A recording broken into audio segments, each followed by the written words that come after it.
Hello everyone, welcome back to my YouTube channel. ಎಲ್ಲರೂ ಹೇಗಿದ್ದೀರಾ? I hope ಎಲ್ಲರೂ ಚೆನ್ನಾಗಿದ್ದೀರಾ ಅನ್ಕೊಂಡು ಈ ವಿಡಿಯೋ ಸ್ಟಾರ್ಟ್ ಮಾಡ್ತಾ ಇದ್ದೀನಿ. ನಿಮ್ಮನ್ನೆಲ್ಲ ಒಂದು ಅರ್ಬಲ್ ನರ್ಸರಿ ಕರ್ಕೊಂಡು ಹೋಗ್ತಾ ಇದ್ದೀನಿ. ಏನಕ್ಕಪ್ಪ ಅಲ್ಲಿಗೆ ಹೋಗ್ತಾ ಇದ್ದೀವಿ ಅಂದರೆ, ನಾವು ಕೆಲವೊಂದು ಟೆರೇರಿಯಂ ಪ್ಲಾಂಟ್ಸ್ ಬೇಕಿತ್ತು, ಅದನ್ನ ತರೋದಕ್ಕೆ ಅಂತ ಹೋಗ್ತಾ ಇದ್ದೀವಿ. ಹಾಗೇನೆ ಆ ಫಾರ್ಮ್ ಎಲ್ಲ ಓಡಾಡ್ಕೊಂಡ್ ಬರೋದಕ್ಕೂ ಪರ್ಮಿಷನ್ ತಗೊಂಡಿದ್ದೀವಿ. ಬನ್ನಿ ನೋಡ್ಕೊಂಬರೋಣ ಹೇಗಿದೆ ಅಂದ್ಬಿಟ್ಟು. ಅದಕ್ಕೆ ಮುಂಚೆ ಒಂದು ಪಾರ್ಸಲ್ ಬಂದಿದೆ, ಅದರಲ್ಲಿ ಏನಿದೆ ಅಂತ ಓಪನ್ ಮಾಡ್ಬಿಟ್ಟು ನೋಡ್ಬಿಟ್ಟು ಹೋಗೋಣ. ಓಕೆ, ಬನ್ನಿ. ನೋಡಿ, ಇದು ಪರ್ಪಲ್ ಇಂದ ಬುಕ್ ಮಾಡಿದ್ದೆ ಕೆಲವೊಂದು ಪ್ರಾಡಕ್ಟ್ಸು. ಆ ಪ್ರಾಡಕ್ಟ್ಸ್ ಇನ್ನೂ ಬಂದಿಲ್ಲ. ಅದಕ್ಕೆ ಫ್ರೀ ಗಿಫ್ಟ್ ಏನಿರುತ್ತೆ ಅದು ಮಾತ್ರ ಬಂದಿದೆ. ಅದು ಯಾವಾಗ ಬರುತ್ತೋ ಗೊತ್ತಿಲ್ಲ. ಅದೇನೋ ಇಶ್ಯೂ ಇದೆ ಮೇಡಮ್, ಡೆಲಿವರಿ ಬಾಯ್ದು ನೆಕ್ಸ್ಟ್ ಡೇ ತಂದು ಕೊಡ್ತಾರೆ ಅಂತ ಫೋನ್ ಬಂತು. ನೋಡೋಣ ಯಾವಾಗ ಬರುತ್ತೆ ಅಂದ್ಬಿಟ್ಟು. ಇದರಲ್ಲಿ ಏನು ಬಂದಿದ್ದಾವೆ ಅಂತ ನೋಡೋಣ. ಯಾವುದೋ ಎರಡು ಏನೋ ಬಂದಿದೆ. ಒಂದು ಫೇಸ್ ಸೀರಮು, ಇದು ಫ್ರೀ ಬಂದಿರೋ ಅಂಥದ್ದು ಏನಲ್ಲ. ಇದು ನಾನು ಬುಕ್ ಮಾಡಿರೋದು ಫ್ರೀ ಬಂದಿರೋದು. ಅದೇ ಬ್ರ್ಯಾಂಡ್ ಇದು ಫೇಸ್ ವಾಶ್ ಅನ್ಸುತ್ತೆ. ಇದು ಫೇಸ್ ವಾಶು. ಮತ್ತು ಇದೊಂದು ಆಲ್ಸ್ ಗುಡ್ನೆಸ್ ಅವ್ರದ್ದು ರೋಸ್ ವಾಟರು. ಇಷ್ಟು ಬಂದಿದೆ. ನಾನು ಬುಕ್ ಮಾಡಿರೋ ಪ್ರಾಡಕ್ಟ್ಸ್ ಮಾತ್ರ ಇನ್ನೂ ಬಂದೇ ಇಲ್ಲ. ಫ್ರೀ ಪ್ರಾಡಕ್ಟ್ಸ್ ಮಾತ್ರ ಆಲ್ರೆಡಿ ಬಂದಿದ್ದಾವೆ. ಇದರಲ್ಲಿ ಏನಿದೆ ಅಂತ ನಾನು ಇನ್ನೂ ಓಪನ್ ಮಾಡಿಲ್ಲ. ನೋಡಿ, ಇದರಲ್ಲಿ ಮಾಸ್ ಇದೆ, ಫ್ರಾಗ್ನೆನ್ಸ್ ಮಾಸು. ಅದು ಆ್ಯಕ್ಚುಲಿ ವೆಟ್ಟಾಗಿರೋ ಅಂಥದ್ದನ್ನೇ ಕಳಿಸಿದ್ದಾರೆ. ನೋಡಿ, 2 ಪ್ಯಾಕ್ ಇದೆ ಆ ಥರದ್ದು. ಇದರಲ್ಲಿ ಪ್ಲಾಂಟ್ ಇದೆ ಅನಿಸುತ್ತೆ. ಇರಿ ಓಪನ್ ಮಾಡ್ತೀನಿ, ಯಾವ ಪ್ಲಾಂಟ್ ಅಂತ ನೋಡೋಣ ಯಾವ ಥರ ಇದೆ.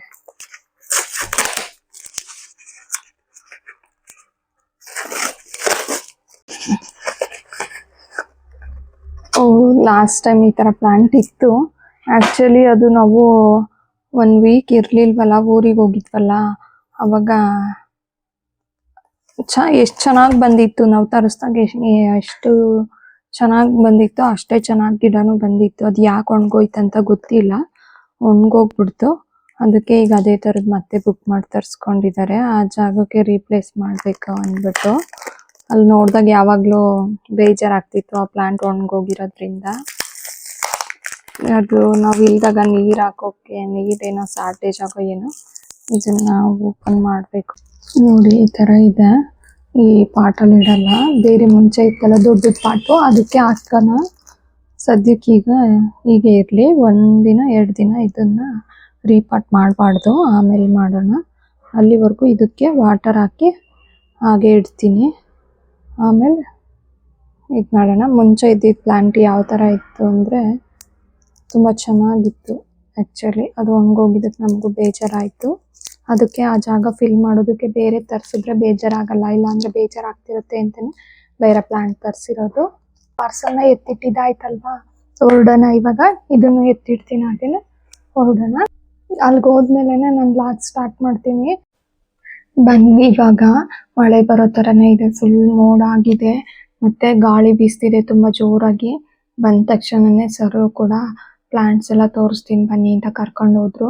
ಕೆಲವೊಂದು ಪ್ಲಾಂಟ್ಸ್ ನಾನು ಸಜೆಸ್ಟ್ ಮಾಡ್ತೀನಿ, ಅವನ್ನೇ ಟೆರೇರಿಯಮ್ಗೆ ಯೂಸ್ ಮಾಡಿ ತುಂಬ ಚೆನ್ನಾಗಿ ಬರುತ್ತೆ. ಕೆಲವೊಂದು ಟ್ರಯಲ್ ನೋಡೋದಕ್ಕೂ ಕೊಡ್ತೀನಿ, ಅದೇನಾದ್ರು ಬರಲಿಲ್ಲ ಅಂದರೆ ರೀಪ್ಲೇಸ್ಮೆಂಟ್ ಮಾಡಿಕೊಡ್ತೀನಿ ಅಂತಲೂ ತೋರಿಸ್ತಿದ್ರು. ಅಷ್ಟರಲ್ಲಿ ಮಳೆ ಸ್ಟಾರ್ಟ್ ಆಯಿತು.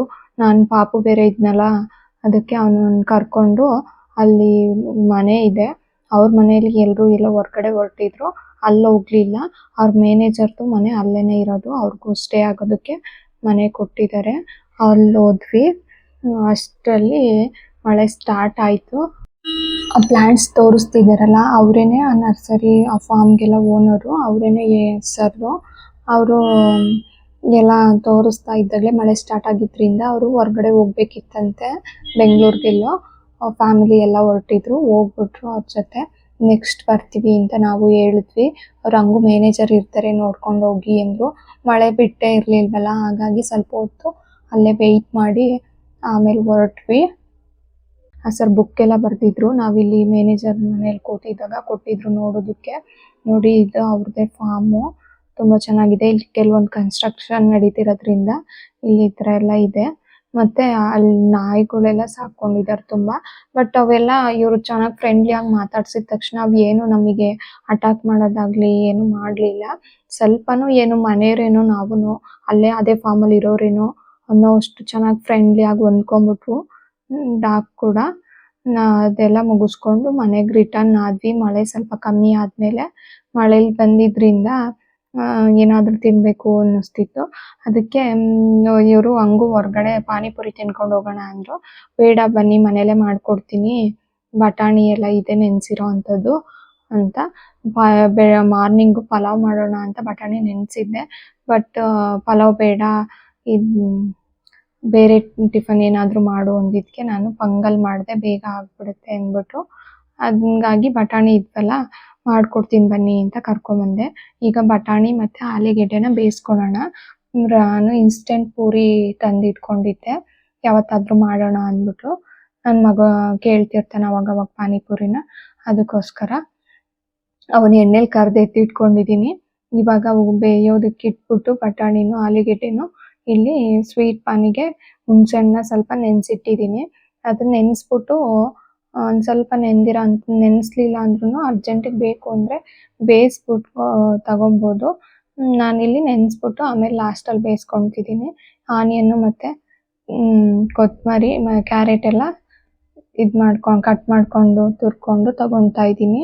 ನೆಕ್ಸ್ಟ್ ಪುದೀನ 2 ಮುಷ್ಟಿಯಷ್ಟು ತೊಗೊಂಡಿದ್ದೀನಿ ಮತ್ತು ಕೊತ್ತಂಬರಿ 1 ಮುಷ್ಟಿಯಷ್ಟು ತೊಗೊಂಡಿದ್ದೀನಿ. ಇದು ಪಾನಿ ಮಾಡೋದಕ್ಕೆ, ಗ್ರೀನ್ ಪಾನಿಗೆ ಫಸ್ಟ್ 1 ಟೇಬಲ್ ಸ್ಪೂನಷ್ಟು ಜೀರಿಗೆ ಮತ್ತು ಶುಂಠಿ, ಪುದೀನ ಮತ್ತು ಕೊತ್ತಂಬರಿ ಸೊಪ್ಪು. ನೆಕ್ಸ್ಟ್ ಇದಕ್ಕೆ ಮೆಣಸು ಮತ್ತು ಉಪ್ಪು, ರುಚಿಗೆ ಎಷ್ಟು ಬೇಕಷ್ಟು ಉಪ್ಪು ಸೇರಿಸ್ಕೊಳ್ಳೋಣ. ನೋಡಿ ಇಲ್ಲಿ ನಾನು ಒಂದು 7ರಿಂದ 8 ಇರ್ಬೋದು ಅನಿಸುತ್ತೆ. ಸ್ವಲ್ಪ ಮೆಣಸು ಸೇರಿಸಿ, ನೀರು ಸೇರಿಸಿ, ಸ್ವಲ್ಪ ಉಪ್ಪು ಸೇರಿಸ್ಕೊಂಡು ಗ್ರೈಂಡ್ ಮಾಡ್ಕೊತಾ ಇದ್ದೀನಿ. ನೋಡಿ ಉಪ್ಪು ಸೇರಿಸೋದು ಮರ್ತ್ಬಿಟ್ಟೆ, ಅದಕ್ಕೆ ಮತ್ತೆ ಆಮೇಲೆ ಸೇರಿಸ್ಕೊಂಡೆ. ಈಗ ಅದು ಒಂದು ವಿಷಲ್ ಬಂದಿತ್ತು, ಆಫ್ ಮಾಡ್ಕೊಂಡಿದ್ದೀನಿ. ಈಗ ಅದು ಪುದೀನ ಚಟ್ನಿ ಥರ ಚೆನ್ನಾಗಿರುತ್ತೆ, ಅದಕ್ಕೆ ಸ್ವಲ್ಪ ಎತ್ತಿಟ್ಕೊಂಡು ಮಿಕ್ಕಿದ್ದಕ್ಕೆ ನೀರು ಸೇರಿಸ್ಬಿಟ್ಟು ಫಿಲ್ಟ್ರ್ ಮಾಡ್ಕೊತಾ ಇದ್ದೀನಿ. ಫಿಲ್ಟ್ರ್ ಮಾಡ್ಕೊಂಬಿಟ್ಟು ಅದು ಏನು ಬರುತ್ತೆ ಅದು ಇನ್ನು ಗ್ರೈಂಡ್ ಆಗದೆ ಸ್ವಲ್ಪ ಇದಾಗಿರೋ ಅಂಥದ್ದು, ಅದನ್ನು ಇನ್ನೊಂದ್ಸಲ ಸ್ವಲ್ಪ ನೀರು ಹಾಕಿ ಮತ್ತೆ ಗ್ರೈಂಡ್ ಮಾಡಿಕೊಂಡು ಸೋಸ್ಕೊಂಡು ತಗೊತೀನಿ.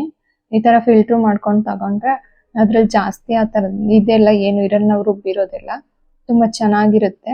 ಅದೆಲ್ಲ ಸ್ವಲ್ಪ ಬಾಯಿಗೆ ಸಿಕ್ತಿದ್ರೆ ಅಷ್ಟು ಇಷ್ಟ ಆಗಲ್ಲ ಕೆಲವ್ರಿಗೆ ಪಾನಿ ಕುಡಿಯುವಾಗ, ಅದಕ್ಕೆ ಈ ಥರ ಮಾಡ್ಕೊಳೋದ್ರಿಂದ ಬಾಯಿಗೇನು ಸಿಗಲ್ಲ. ಈಗ ಅದಕ್ಕೂ ನೋಡಿ ಇನ್ನೊಂದು ಸ್ವಲ್ಪ ಮತ್ತೆ ಗ್ರೈಂಡ್ ಮಾಡ್ಕೊಂಡು ಅದನ್ನು ಫಿಲ್ಟ್ರ್ ಮಾಡ್ಕೊತಾ ಇದ್ದೀನಿ ಇನ್ನೊಂದ್ಸಲ. ಈ ಥರ 2 ಸಲ ಮಾಡ್ಕೊಳೋದ್ರಿಂದ ಅದರಲ್ಲಿ ಏನು ಎಲ್ಲ ಫ್ಲೇವರ್ ಇರುತ್ತೆ ಅದೆಲ್ಲ ಬಂದ್ಬಿಡುತ್ತೆ. ಅದಕ್ಕೋಸ್ಕರ 2 ಸಲ ಗ್ರೈಂಡ್ ಮಾಡ್ಕೊಂಡು ತಗೊಂಡಿದ್ದು.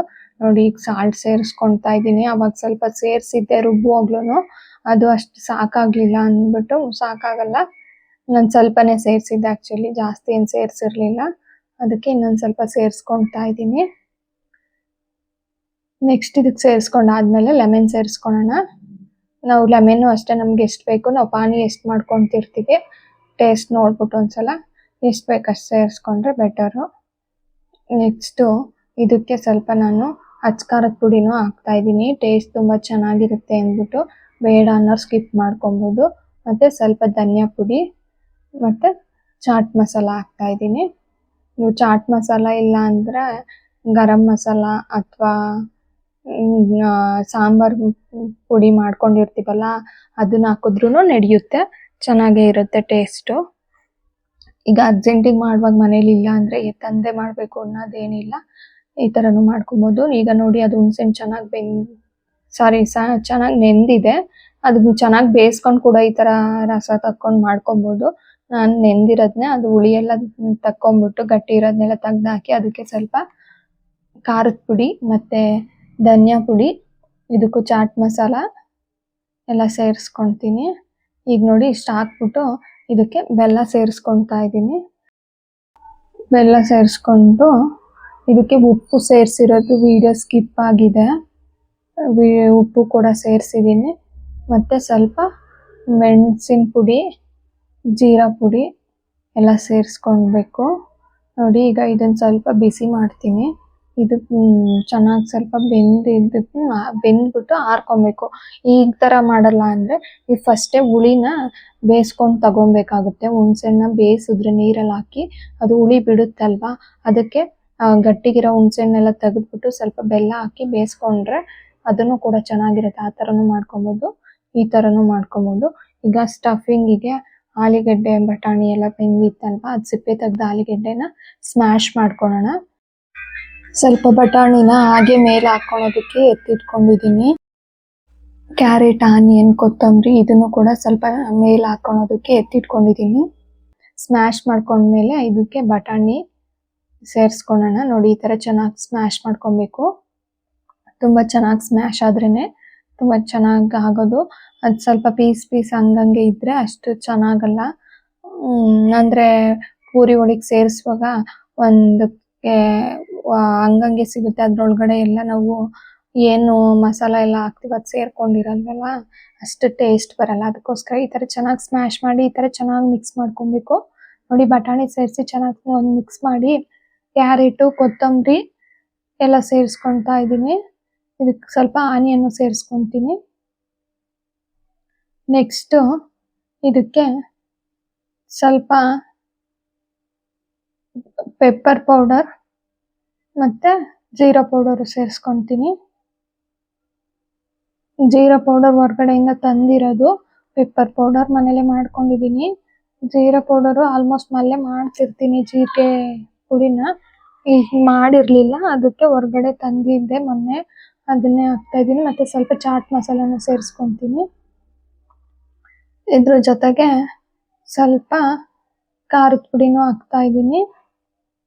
ಸ್ವಲ್ಪ ಖಾರ ಇರಲಿ ಅಂದ್ಬಿಟ್ಟು.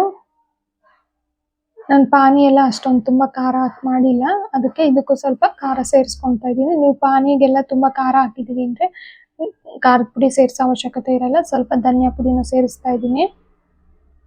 ತುಂಬ ಟೇಸ್ಟ್ ಚೆನ್ನಾಗಿರುತ್ತೆ. ಮನೇಲೇ ನೀವೇ ಒಂದ್ಸಲ ಟ್ರೈ ಮಾಡಿ ನೋಡಿ, ಈ ಥರ ಹೇಗೆ ಬಂತು ಅಂತ ಕಮೆಂಟ್ ಮಾಡಿ ನನಗೆ. ಮತ್ತು ರುಚಿಗೆ ಎಷ್ಟು ಬೇಕಷ್ಟು ಉಪ್ಪು ಸೇರಿಸ್ಕೊಬೇಕು.